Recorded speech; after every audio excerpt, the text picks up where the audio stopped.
नरहरि सुनार रहते तो पंढरपुर में थे, किंतु इनका हृदय काशी के भोले बाबा ने चुरा लिया था। शिव की भक्ति में ये इतने मगन रहते थे कि पंढरपुर में रहकर भी विट्ठल भगवान को न तो इन्होंने कभी देखा और न ही देखने को उत्सुक थे। नरहरि सुनारी का काम करते थे, इसलिए जब सोने के आभूषण बनाते तो उस समय भी शिव शिव शिव शिव का नाम सतत इनके होठों पर रहता। इसलिए इनके बनाए आभूषणों में भी दिव्य सौंदर्य झलकने लगता था। पंढरपुर में ही रहता था एक साहूकार, जो कि विट्ठल भगवान का भक्त था। उसके कोई पुत्र न था।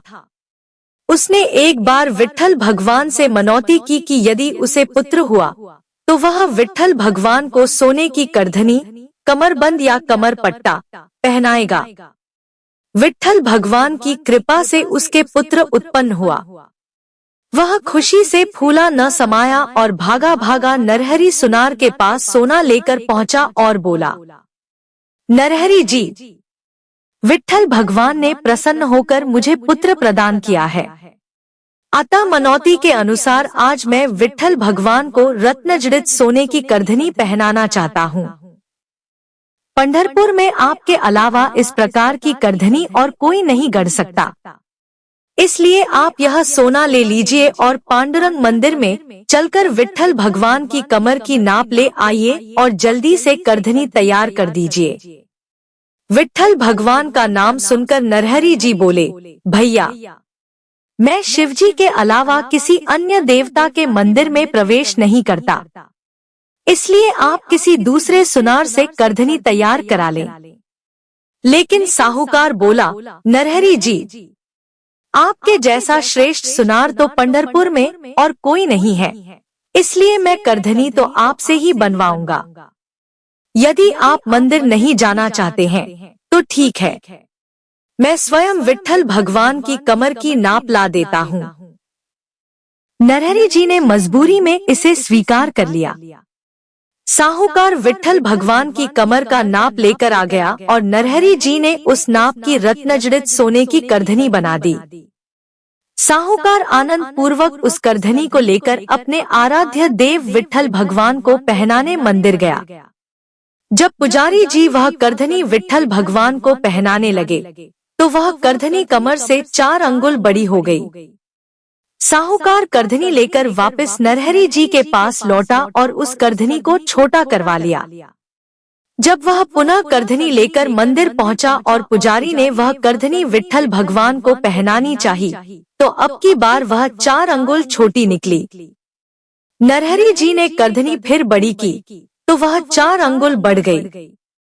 फिर छोटी की तो वह 4 अंगुल कम हो गई। ऐसा 4 बार हुआ। पुजारी जी व अन्य श्रद्धालुओं ने साहूकार को सलाह दी कि नरहरि जी स्वयं ही विट्ठल भगवान की कमर की नाप ले लें। साहूकार के अत्यधिक अनुनय विनय करने पर नरहरि जी बड़ी मुश्किल से विट्ठल भगवान के मंदिर में जाकर स्वयं नाप लेने को तैयार हुए, किंतु कहीं उन्हें विट्ठल भगवान के दर्शन न हो जाए, यह सोचकर उन्होंने साहूकार के सामने यह शर्त रखी कि मंदिर में घुसने से पहले मैं अपनी आंखों पर पट्टी बांध लूंगा और हाथों से टटोल कर ही आपके विट्ठल भगवान की कमर की नाप ले सकूंगा। साहूकार ने नरहरि जी की यह शर्त मान ली। अनेक शिवालयों से घिरे पांडुरंग मंदिर की ओर कदम बढ़ाने से पहले नरहरि जी ने अपनी आंखों पर पट्टी बांध ली। साहूकार इन्हें मंदिर के अंदर ले आया और विट्ठल भगवान के सामने खड़ा कर दिया। जब नरहरि जी ने नाप लेने के लिए अपने हाथ आगे बढ़ाए और मूर्ति को टटोलना शुरू किया तो उन्हें लगा कि वे 5 मुख 10 हाथ वाले सांपों के आभूषण पहने हुए, मस्तक पर जटा और उसमें से प्रवाहित हो रही गंगा वाले शंकर भगवान की मूर्ति का स्पर्श कर रहे हैं। नरहरि जी ने सोचा, कहीं साहूकार मुझसे ठिठोली करने के लिए विट्ठल भगवान के मंदिर की जगह किसी शिवालय में तो नहीं ले आए हैं। यह सोचकर ये अपने आराध्य देव के दर्शन के लोभ से बच नहीं पाए और प्रसन्न होकर इन्होंने अपनी आंखों से पट्टी खोल दी, किंतु आंखें खोलकर देखा तो ठगे से रह गए। देखा सामने उनके आराध्य शिव भगवान नहीं विट्ठल ही खड़े हैं। झट इन्होंने फिर से अपनी आंखों पर पट्टी बांधी और पुनः नाप लेने लगे। लेकिन जैसे ही इन्होंने पुनः मूर्ति के दोनों ओर अपने हाथ ले जाकर कमर की नाप लेने का प्रयास किया, तो इन्हें पुनः ऐसा आभास हुआ कि मानो ये अपने इष्टदेव बाघांबर धारी भगवान शिवजी का ही आलिंगन कर रहे हों। जैसे ही आंखों से पट्टी खोलकर देखा, तो पुनः विट्ठल भगवान की मुस्कुराती हुई छवि दिखलाई पड़ी। हड़बड़ाते हुए इन्होंने तुरंत अपनी आंखों पर पट्टी बांध ली और फिर से मूर्ति की कमर का नाप लेने लगे। लेकिन आंखें बंद करने पर पुनः मूर्ति में शंकर भगवान का आभास हुआ। जब ऐसा 3 बार हुआ, तो नरहरि जी असमंजस में पड़ गए। इन्हें समझ में आ गया कि शिव और विट्ठल भगवान अलग अलग नहीं हैं। जो शंकर हैं, वे ही विट्ठल विष्णु हैं, और जो विट्ठल विष्णु हैं, वे ही शंकर हैं। अब तो इन्होंने झट अपनी आंखों पर बंधी अज्ञान की पट्टी उतारकर फेंकी और क्षमा मांगते हुए विट्ठल भगवान के चरणों में गिर पड़े और सुबक सुबक कर रोते हुए कहने लगे, हे विश्व के जीवन दाता, मैं आपकी शरण में आया हूँ। मैं शिवजी में और आप में अंतर करता था, इसीलिए मुझ नराधम ने आज तक आपके दर्शन तक न किए। आज आपने मेरे मन का अज्ञान और अंधकार दूर कर दिया। कृपया अपने इस अपराधी को क्षमा कर दीजिए। नरहरि जी की इस सरलता पर विट्ठल भगवान रीझ गए और उन्होंने प्रसन्न होकर नरहरि के इष्टदेव शिवजी को सम्मान देते हुए अपने शीश पर शिवलिंग धारण कर लिया। विट्ठल भगवान को सिर पर शिवलिंग धारण किए देखकर नरहरि जी और भी अधिक रोमांचित हो गए और अश्रुपात करते हुए गदगद स्वर से उनकी स्तुति करने लगे।